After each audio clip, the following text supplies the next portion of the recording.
Hello everyone, this is Rig, and today we are in episode 5 of the Gupta Empire series. In this episode, we will discuss the story of Rama Gupta. Now, Rama Gupta was a lesser known character in the Gupta dynasty's history.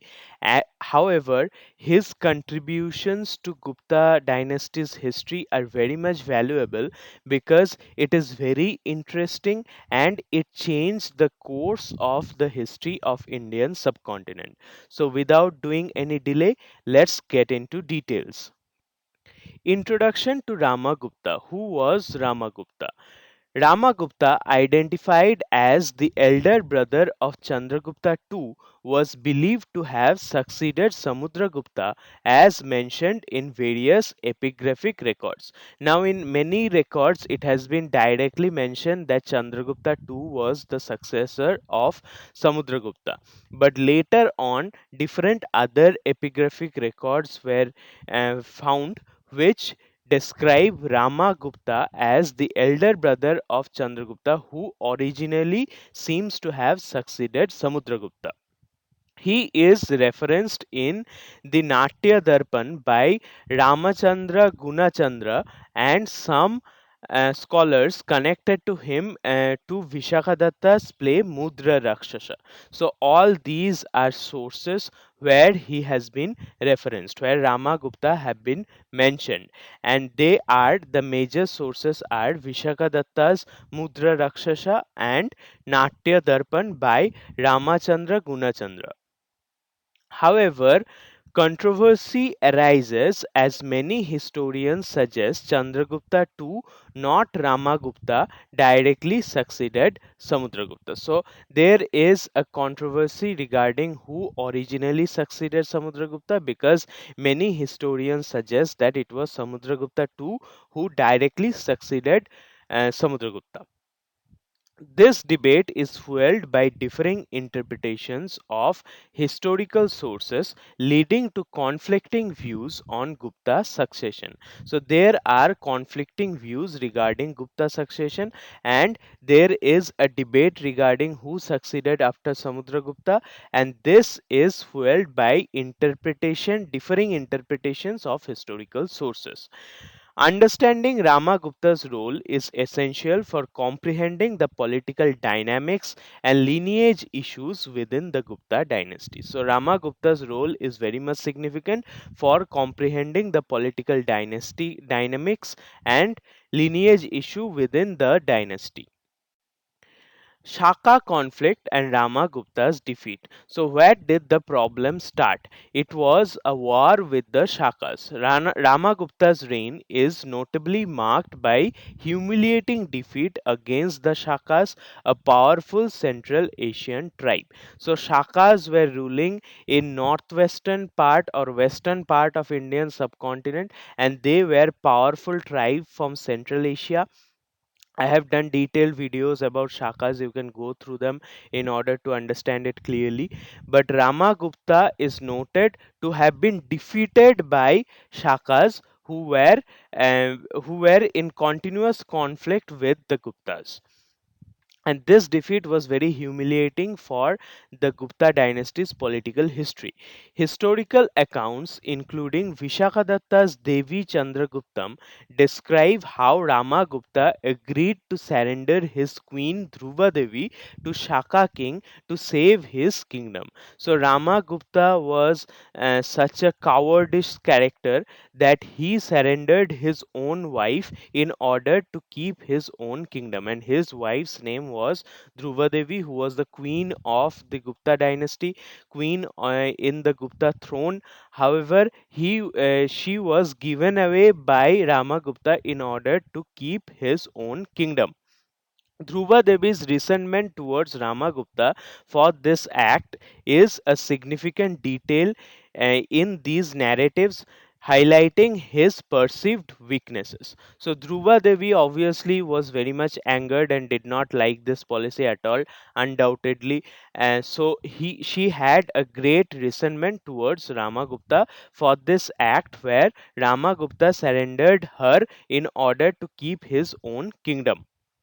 Chandragupta too, his younger brother, strongly opposed this surrender and formulated a plan to kill the Shaka king in disguise. So Chandragupta too was the heroic rescuer who formulated his own plan to kill the Shaka king and get back Dhruvadevi, who was the rightful queen of the Gupta dynasty. This episode is pivotal in understanding the power struggle and the ultimate rise of Chandragupta II in Gupta dynasty. So this is how Chandragupta II became the emperor and became the heroic character in the political lineage of Gupta dynasty. So Chandragupta II's heroic act, how did he rescue Dhruvadevi and how did he kill the Shaka king? Chandragupta II's act of killing the Shaka king while disguised as Dhruvadevi is one of the most celebrated incidents in Gupta history. So he disguised as the queen, he disguised as Dhruvadevi and killed the Shaka king, and this is one of the most significant incident in whole of Indian political history, where the younger brother of the defeated king, in order to rescue his sister-in-law, disguised as the queen and killed the Shaka king. This daring act is documented in various historical texts, including Harshacharita by Banavatta and Rashtrakuta inscriptions. So, this was a celebrated act which influenced later history also, including Harshacharita, which is a biography of King Harshavardhana, approximately two or 2.5 centuries after the reign of Chandragupta II. So, this act influenced Indian history in such a way that later rulers, later powerful rulers, can be seen to mention it in their own sources. The Cambe and Sang plates dated to 930 or 933 AD referred to this event, emphasizing Chandragupta II's legitimate claim to the throne. So the Sang plates and the Cambe plates, which has been dated to 930 to 933 AD, also referred to this event and thus legitimized Chandragupta II's rule to the throne. Following this heroic deed, Chandragupta II married Dhruvadevi, consolidating his power and marking the end of Rama Gupta's ineffective rule. So, Rama Gupta can be said to be one of the least important and ineffective ruler in the Gupta dynasty. But why should we know about him? Because he is the one because of whom Chandragupta II came to the throne. So this after this heroic deed of rescuing the queen, Chandragupta too married Dhruvadevi and consolidated his power. These actions not only solidified Chandragupta II's position but also shaped the course of Gupta succession and political stability. Historical sources, text and coins. What are the historical sources regarding Ramagupta or the incident where Chandragupta II rescued the Queen Dhruvadevi? Harshacharita by Bana narrates Chandragupta II's assassination of Shaka king while in disguise, showcasing his strategic prowess. So it has been mentioned in Harshacharita by Banavatta that Chandragupta II assassinated the Saka king while being in disguise.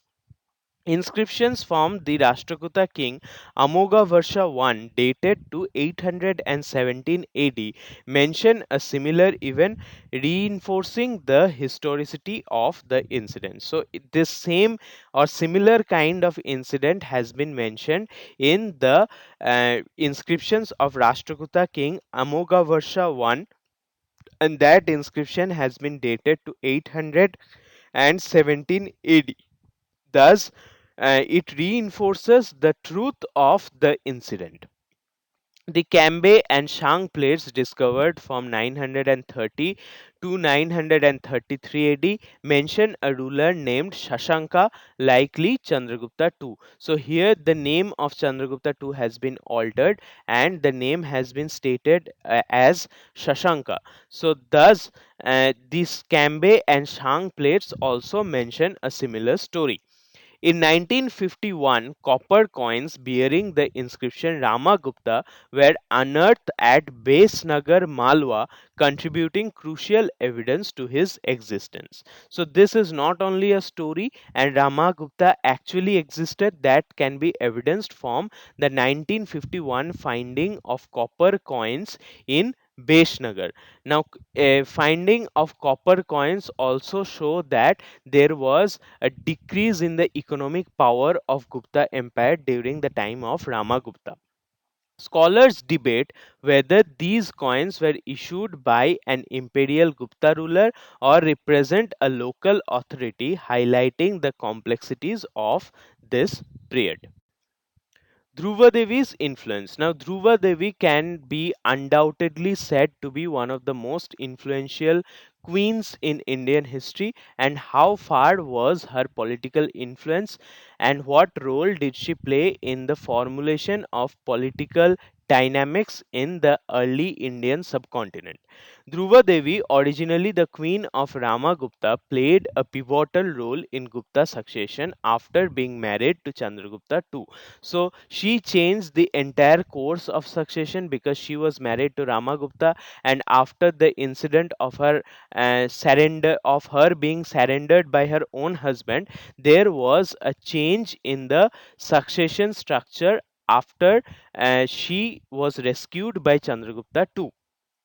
This transition is documented in several sources, including Harshacharita and the Rashtrakuta inscription, indicating her significant political influence. So, this transition is very much stated in all the sources, all the important sources of ancient Indian history, that is Harshacharita and Rashtrakuta inscription, and thus we understand that Dhruva Devi had a very significant political influence. The marriage to Chandragupta II following the defeat of Saka king was a strategic move that legitimized his rule and solidified the Gupta dynasty's power. So after the marriage of Chandragupta II, it was a strategic move which legitimized the rule of Chandragupta II and solidified the Gupta dynasty's power. Dhruva Devi's position as the chief queen under Chandragupta II exemplifies the critical role of royal omen in political alliances and succession dynamics. So, after being married to Chandragupta II, she was proclaimed to be the chief queen, and thus we understand the role of royal woman in the political dynamics and also succession dynamics of Gupta dynasty. The Cambay and Sang plates further emphasize Dhruva Devi's prominence in Gupta politics, marking her as the key figure in dynasty's history. Now, literary interpretations and folklore. What are the literary interpretations of this story? Harshacharita by Bana offers an embellished account of events surrounding Ramagupta and Chandragupta II, blending history with legend. So, after the description by Banavatta in Harshacharita, there is a blend of history with legend because this story has been exemplified and stated in an entertaining manner. Folklore often portrays Chandragupta II as a heroic figure who not only saved the Gupta dynasty from disgrace but also restored its former glory. So, after Samudragupta, the Gupta dynasty being defeated by Shaka ruler was itself a great disgrace to the dynasty's history. So, Chandragupta did not only rescue Gupta dynasty from disgrace but also rescued the queen, and thus Chandragupta too is portrayed to be a heroic figure in ancient Indian history. Vishakadatta's Devi Chandraguptam remains a crucial literary source shaping our understanding of this turbulent period in Gupta history. So, the text Devi Chandraguptam by Vishakadatta is a very important literary source which give us a proper understanding of this turbulent period in Gupta history.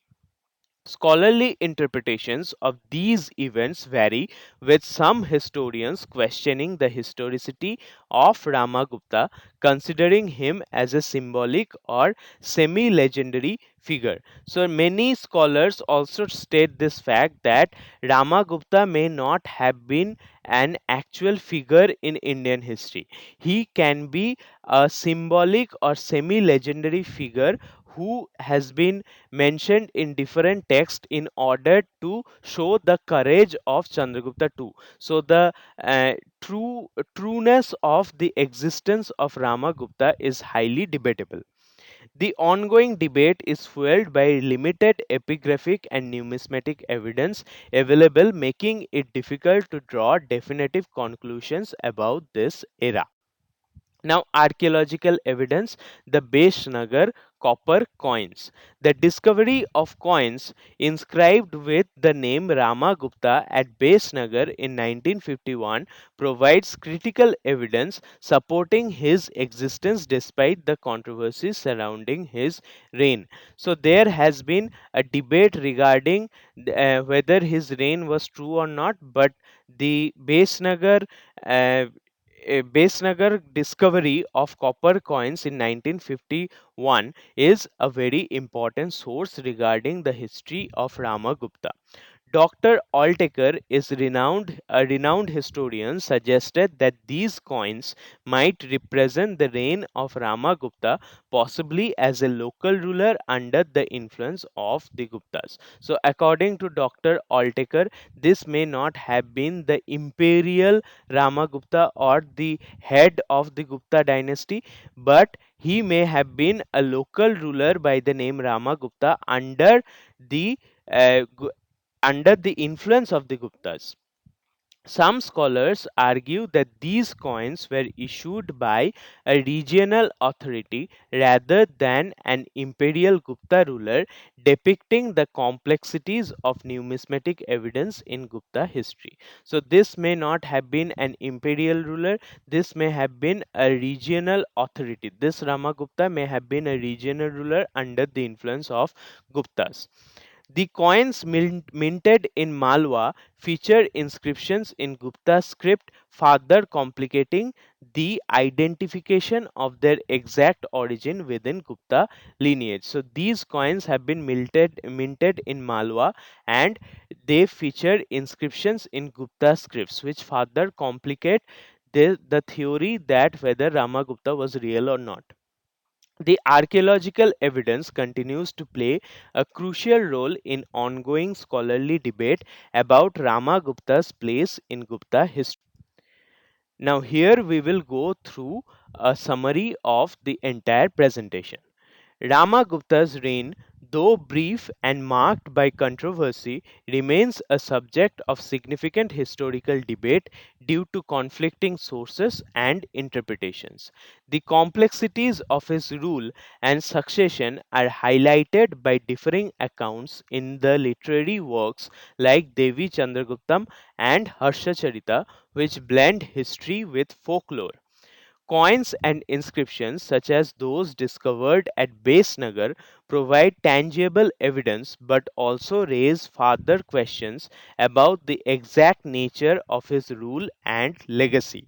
Scholars remain divided whether Ramagupta was a real historical figure or a symbolic character within the broader narrative of Gupta literature and succession. Future archaeological discoveries and scholarly research may eventually provide a clearer understanding of Ramagupta's role in the early Gupta dynasty and his historical significance. So that was all about the interesting story of Ramagupta and how his uh, reign played an impact in the proper succession in the Gupta dynasties. So thank you all for listening to this patiently. I make video series on ancient Indian history which will be helpful to you in many aspects. So please go through all the other videos. Thank you for your love and support.